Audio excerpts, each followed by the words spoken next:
God damn it. Here's me about to do my video recording on Should You Summon Black Asta, and I was gonna, go some more into people. God damn it! Alright, it is what it is. We can make do. Anyway, Black Asta, yes, the man of the hour. He is gonna be releasing in less than 24 hours. And the big old question is, should you summon? But I don't think that is the question, because here's the thing. Everyone's gonna be summoning for this man, realistically.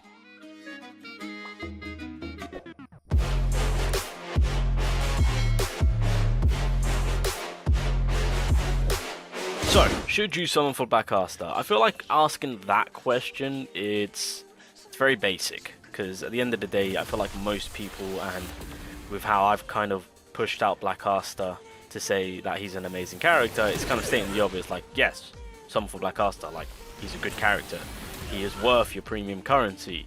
I think the big question, which a lot of people are asking themselves, is not the fact that should you summon, since I feel like a lot of people have come to the conclusion of, yes, we are going to be summoning, so I wish you all the best of luck on that part. I think the question is, what do I summon for? And what I mean by that is, do I go for character dupes, or do I go for Greymore dupes? Because, as I've stated on the PvP video, there's two directions that Asta takes you, depending on what you choose to dupe out first. If you want the power, you go for the Greymore. If you want that tank roll, or the better tank roll, should I say, you go for the character dupes.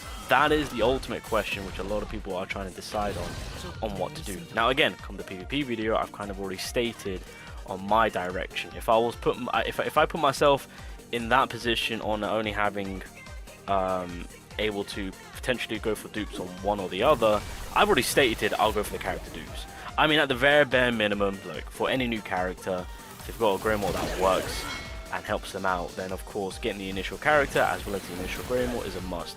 Once you get that, I feel like you're kind of chilling with Asta. It's just with how the developers have kind of set up Black Asta with the dupes, it's giving you that incentive to go that extra mile to potentially dupe him out. So that way you can get the best version of him. But with that being said, I think I need to kind of show you guys a few things for the man. So let's just kind of nuke this. I mean, again, prime example, when a Witch Queen comes into play, this Black Asta just becomes a bit of a cheat code. Easy. All these tough raids that are coming about with Witch Queen soon to come, I believe in March. Yeah, Black Asta, once we have that full control of the anti-magic, we're capable of just doing things like this. Things that are supposed to be difficult, hard, challenging. Black Asta comes along and goes, yeah, about that, I'm just going to turn one nuke you, if that's okay.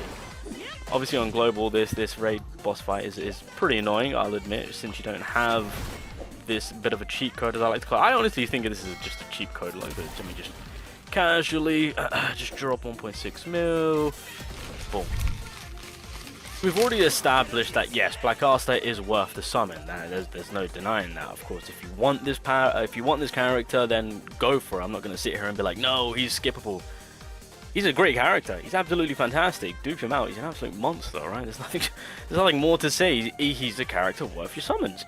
It truly does come down to whether or not if you want to dupe him or not, on where you want to go. Again, RNG plays a whole play on all of this. Because here's the thing: some of you guys are going to summon, and you're going to pull copies of the character. You might get lucky and pull, I don't know, 3-4 copies. And at that point, I mean, you can start investing into Greymore if that's something that you want. So obviously with the Greymore, it starts at 10% with the damage boost that he gets per 1500. That's from his Greymore alone. Keep in mind his passives can, it's doing its own thing. And then of course the buff on to get it to 25% per 1500 comes from the dupe. So it goes up by 3% on each dupe that you get. Now, the thing that we're seeing from Black Clover devs is that they are giving out these SSR Greymores pretty consistently. Because you guys got to keep in mind, the raid to get this Greymore dupe pages are coming back more consistent over the Golem. So if you want to kind of be free to play player about it and kind of take your time and gradually get there with the Greymore duping it wise, then the option is there. For whatever, I mean, it's kind of actually thinking about it. It's pretty interesting on why they're being so more consistent on the Greymore than they are with the SSR Mage skill pieces. But either way, that's the decision that they've decided to go with. So you've always got this bit of an option, a bit of a play around room when it comes to focusing on Greymore in a free-to-play manner. I mean, yes, there's a bit of a longevity to it, but in time it will be maxed out. Again, RNG has a bit of a play to it. You might get multiple copies, so it might set you up to where you can actually max it out. So, a bit of a play around room with the Greymore with what you can do. Now, obviously with the character itself, so the passive, so anti-magic per 1500 defense grants 50% increased damage dealt and immunity to stats elements. So this is why I mentioned how his passive has already got something like this, and then of course the Greymore is just an additional bonus. So getting that one equip of the Greymore, in my opinion, is necessary, so that way you can really heavily have this second skill duped out, well not duped out, but like juiced out for your whole team. I truly believe this is super important to have for the whole team, but honestly, I think character dupes are more important because obviously you've got, when activating anti-magic, taunt all enemies for 1 turn. So yes, it does put him in that position of being a bit of a target because he's already low on his health. But by the time this could potentially be applied, the enemy might not have enough to kind of combat actually killing Black Asta with the little health that he has. I've been in many positions, many games, many positions where the taunt effect has popped off, he's below that 40% mark, and I've got nothing ready to kind of launch an attack to potentially Oko him. You know, and by then maybe the enemy's attacking units are wiped out or no ults at the ready, and it kind of, this taunt can really kind of put you in a bad position to where if you're trying to focus on other characters that are supporting Black Asta, there's not really much you can do.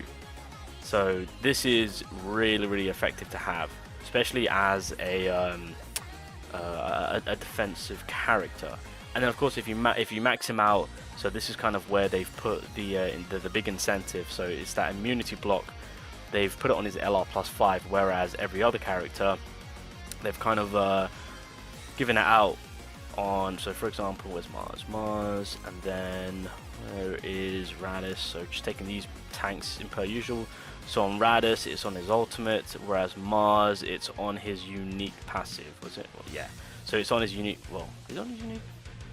Well, it's different. But anyway, regardless, it's. I mean, well, this doesn't really protect you in all too much. So it's more to do with Radis being similar to Asta. So that's kind of what they've done to give you that incentive to go ahead and try and get character dupes. But taking everything into consideration, with where I stand with Black Asta, yes, he's worth the summon, and depending on how your summons go, I would say cater more to the character dupes, and then, because you can quite easily go about getting the Greymore dupes if you want to go down doing the summons on the separate Greymore banner, unless you get lucky with RNG. But more importantly, the Greymore dupes themselves, with these materials, do and are being given out more consistently over the SSR mage pieces.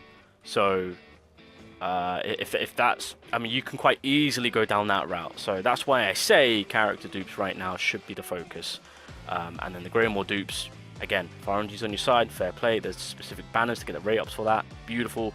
And you can also gradually and potentially max it out if you're sitting on a few. Like I said, the raid is coming back, the Snake raid for global, and so you can earn yourself another copy of this material right here. Overall, boys, all I'm gonna say is I wish you all the best of luck on your summons. It's gonna be an absolute fiesta when it comes to Black Asta dropping. Man's gonna bring in a lot of money. He is definitely gonna be bringing in a lot of money, so it's gonna be exciting to see on how people, you know, well, it's gonna be exciting to see global actually get to use the Black Asta, so that's gonna be exciting. But right now, when it comes to Black Asta, try your best to get your hands on him. Wish all the best of luck on the dupes and whatnot. And yeah. And then once Witch Queen comes about, things are going to be cooking up. Also, yeah, so I do have immortality play going on right now. Because of course Witch Queen. Bro, Witch Queen is fairly interesting. I also need to make a video talking about Mereoleona too. That's also another character we need to speak about. Because again, a few people are more over Mereoleona than they are of Black Asta. And I completely understand. There's a lot to factor in with Mereoleona. Especially with upcoming characters that support her. That does kind of switch things up a little bit, I will admit. So again, that's something that I'll probably do that actually in the next video. But for right now, Black Asta, this man is the talk of the town. He is the talk of the town.